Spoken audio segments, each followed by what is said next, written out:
बंगाल के लोग अपने आप को पीड़ित, प्रताड़ित और ठगा हुआ महसूस कर रहे हैं। क्या बंगाल में बाबा साहब अंबेडकर का दिया हुआ संविधान लागू नहीं है जो आजादी ना, का?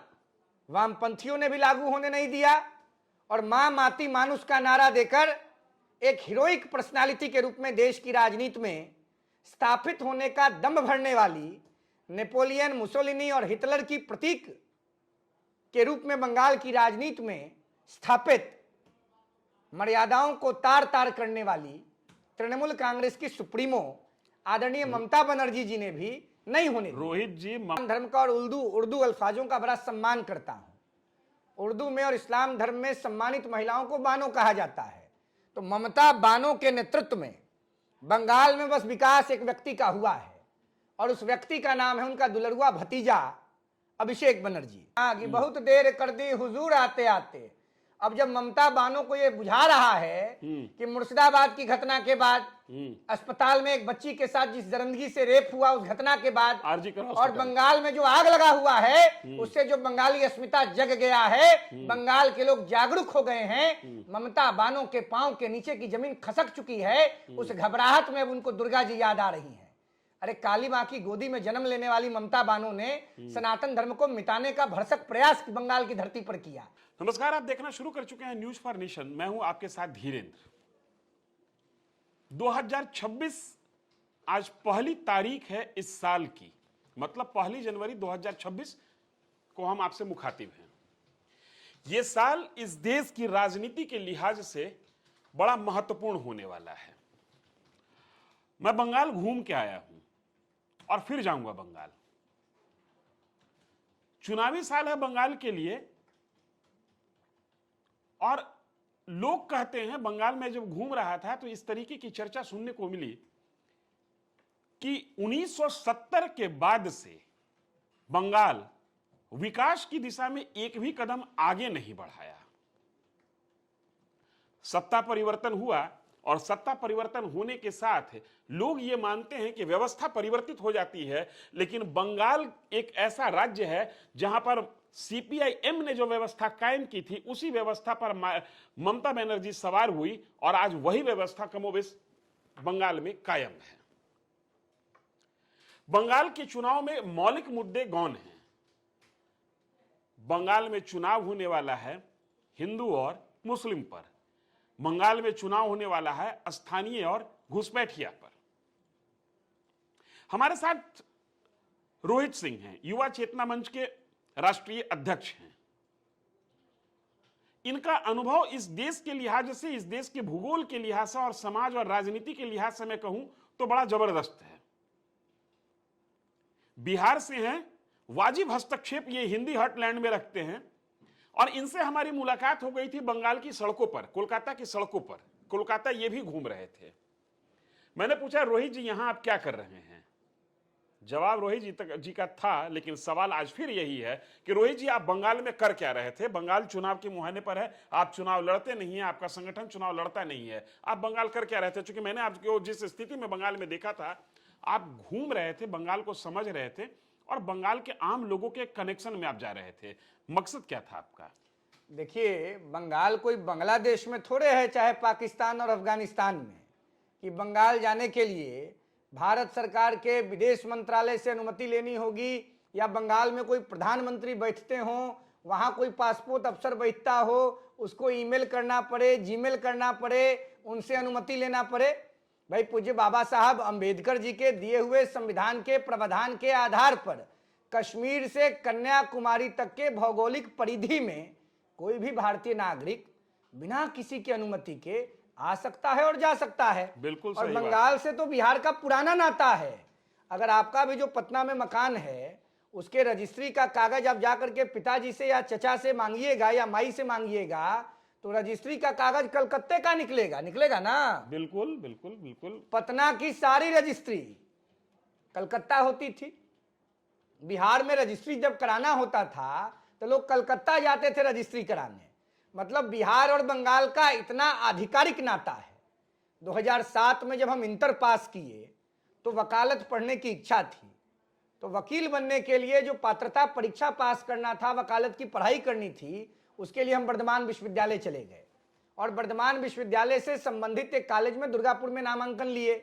जब दुर्गापुर पहुंचे तो दुर्गापुर, पानागढ़, राजबांध, मुचीपारा, विधाननगर, तमाम इलाकों में फिलहाल आप क्या कर रहे थे वहां पर? आप किसी उद्देश्य से वहां थे या हर चुनाव के पहले आपको अलग अलग राज्यों में घूमते हुए देखा जाता है और आप राजनीति और समाज को समझने के लिए आज से घूमते रहते हैं? ये मेरा निजी अनुभव है। मैंने आपसे जो डिस्कशन किया है और जो बातें समझी हैं, बंगाल को क्या देखा, क्या समझा? देखिए, बंगाल के लोग आजादी चाहते हैं।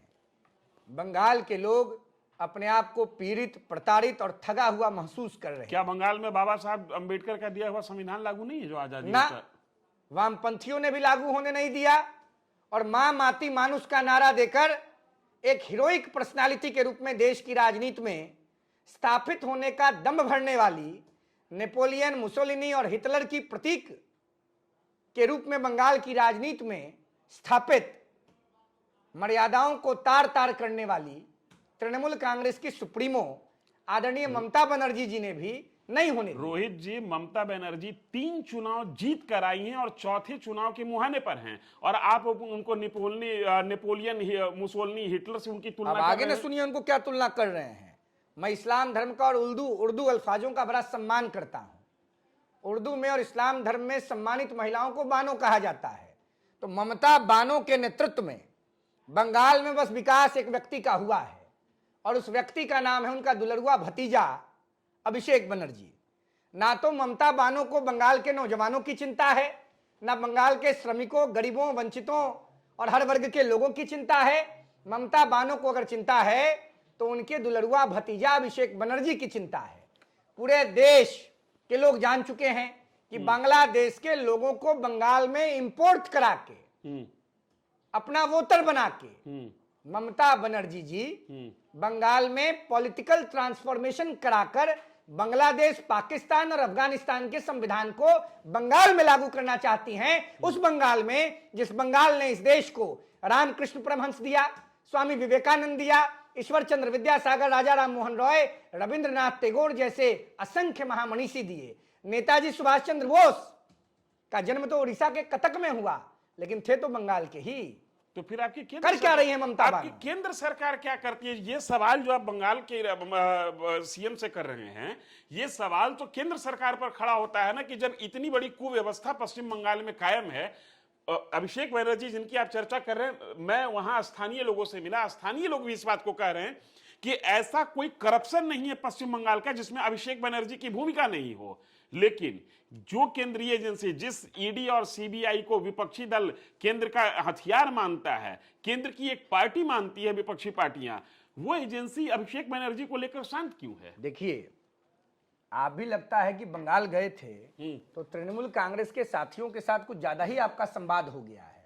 कुछ प्रभावित आप दिख रहे हैं हमको तृणमूल कांग्रेस की बातों से।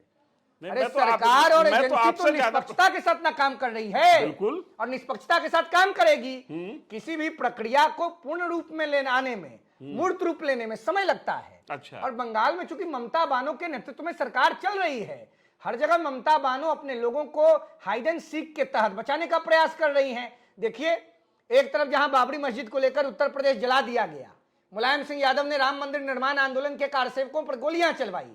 लंबे संघर्ष के बाद 550 सालों के बीतने के बाद सुप्रीम कोर्ट ऑफ इंडिया के निर्णय आने के उपरांत भगवान रामलला अयोध्या में स्थापित हुए और ममता बानो के निर्देश पर उनकी पार्टी का एक स्थापित नेता हुमायूं कबीर बंगाल में मुर्शिदाबाद के पास बाबरी मस्जिद बनवाना शुरू कर देता है। आपकी जानकारी में है क्या कि जिस तारीख में हम लोग बात कर रहे हैं, इसके ठीक 24 घंटा पहले 31 दिसंबर को कोलकाता के न्यू टाउन में ममता बनर्जी दुर्गा आंगन मंदिर का शिलान्यास की है। बहुत देर कर दी हुजूर आते आते। धीरेन्द्र बाबू, आप देश के प्रदेश के बड़े पत्रकार हैं, विद्यार्थी जीवन से हम लोग आपको जानते हैं। बिल्कुल। एक गाना है ना कि बहुत देर कर दी हुजूर आते आते। अब जब ममता बानो को ये बुझा रहा है कि मुर्शिदाबाद की घटना के बाद अस्पताल में एक बच्ची के साथ जिस दरिंदगी से रेप हुआ उस घटना के बाद और बंगाल में जो आग लगा हुआ है उससे जो बंगाली अस्मिता जग गया है, बंगाल के लोग जागरूक हो गए हैं, ममता बानो के पांव के नीचे की जमीन खसक चुकी है, उस घबराहट में अब उनको दुर्गा जी याद आ रही है। अरे काली मां की गोदी में जन्म लेने वाली ममता बानो ने सनातन धर्म को मिटाने का भरसक प्रयास बंगाल की धरती पर किया। क्या करेंगी ममता बानो दुर्गा वाहिनी बनाकर? काली मां का खप्पर उठ चुका है, काली नृत्य करने को बाध्य हो चुकी हैं। बंगाल में गंगा महारानी बिहार के रास्ते पहुंच चुकी हैं, गंगा सागर में गंगा जी उफान ले चुकी हैं। अब तृणमूल कांग्रेस के पापाचार, कदाचार, भ्रष्टाचार, अनाचार और अत्याचार का पिंडदान होना सुनिश्चित हो गया है। इस बात की अनुभूति ममता बानो को हो चुकी है। और ममता बानो जी मत घबराएं, ये वही ममता बानो हैं जिन्होंने कांग्रेस पार्टी के पक्ष में जब देश में लोकनायक जयप्रकाश नारायण के नेतृत्व में आंदोलन चला था भाई भतीजावाद के खिलाफ, भ्रष्टाचार के खिलाफ, इंदिरा गांधी के डिक्टेटरशिप के खिलाफ, तो जयप्रकाश नारायण की गाड़ी पर चढ़ने का काम ममता बनर्जी ने किया था। लोग जानते हैं किस प्रकार का अनाधिकृत कार्य करने की आदि ममता बनर्जी हैं। और 1984 से लेकर 2026 तक का उनका जो संसदीय जीवन है, पहली बार जादवेपुर से ना एमपी होकर के आई थी ममता बानो। बिल्कुल, बिल्कुल। क्या हम नहीं जानते हैं कि बंगाल के लोग नहीं जानते हैं कि देश के लोग नहीं जानते? एक चीज बताइए, इतनी कुव्यवस्था है बंगाल में जो आप कह रहे हैं, और कमोबेश कुछ कुव्यवस्था है भी, ये मेरा अनुभव है वहां का कि वहां पर कमोबेश कुछ कुव्यवस्था है जो सत्ता संरक्षित कुव्यवस्था है। और ऐसा लगता है कि जहां पर भी सत्ताएं 10 साल से ज्यादा के लिए अस्थायी हो जाती है, वहां पर ऐसी कुव्यवस्था पनपना कोई बड़ी बात नहीं है। सवाल यह है कि इतनी कुव्यवस्था होने के बावजूद आज से महज 1.5 साल पहले जब लोकसभा चुनाव हुआ तो बीजेपी पश्चिम बंगाल में 2019 के मुकाबले आधी सीट पर आ जाती है। तो ये मैं इसलिए कह रहा हूं कि ऐसा लगता है कि जो बंगाल की जनता है वो ममता बनर्जी की कुव्यवस्था कहिए या सुव्यवस्था कहिए, उसके साथ रहना चाहती है। अगर आपको पसंद की होती तो आप 2019 के टैली को मेंटेन करते या आगे बढ़ते। बीजेपी को बंगाल की जनता पसंद नहीं कर रही है, ये एक प्रमाण है इसका 2024 का विधानसभा लोकसभा चुनाव। देखिए, जब बिया बोते हैं माटी के नीचे, पानी डालते हैं, खाद देते हैं, फिर पानी देते हैं, धीरे धीरे पौधा पनपता है, पौधा बड़ा होता है, फिर वृक्ष की भूमिका में आता है। फिर जब वृक्ष पूर्णता की ओर बढ़ जाता है तब फल आता है, फिर फल खाने को मिलता है। संघर्ष में समय लगता है। ईस्ट इंडिया कंपनी के लोग भारत भूमि पर मसाला का कारोबार करने आए थे, याद है ना आपको, 16वीं शताब्दी में। और 1857 आते आते विक्टोरिया का शासन इस देश पर हो गया। और फिर एक लंबी प्रक्रिया के तहत लड़ाई लड़ते लड़ते 1947 में ईस्ट इंडिया कंपनी को और क्वीन विक्टोरिया को यहाँ से भागना पड़ा। तो बंगाल के साथ भी वही त्रासदी हुई है। वामपंथी किला को तोड़ने में ममता बानो को भी लंबा समय लगा था, लेकिन इस बार बंगाल की जनता के व्यापक जन समर्थन से, बंगाली अस्मिता की जागृति के उपरांत, देश की इच्छा के अनुरूप पूज्य बाबा साहब अंबेडकर जी के दिए हुए संवैधानिक अधिकार राइट टू वोट के माध्यम से ममता बानो जी के नेतृत्व के कुशासन का, तृणमूल कांग्रेस के अत्याचार का अंत होना सुनिश्चित हो गया है। रावण के राक्षस राज का संहार होगा।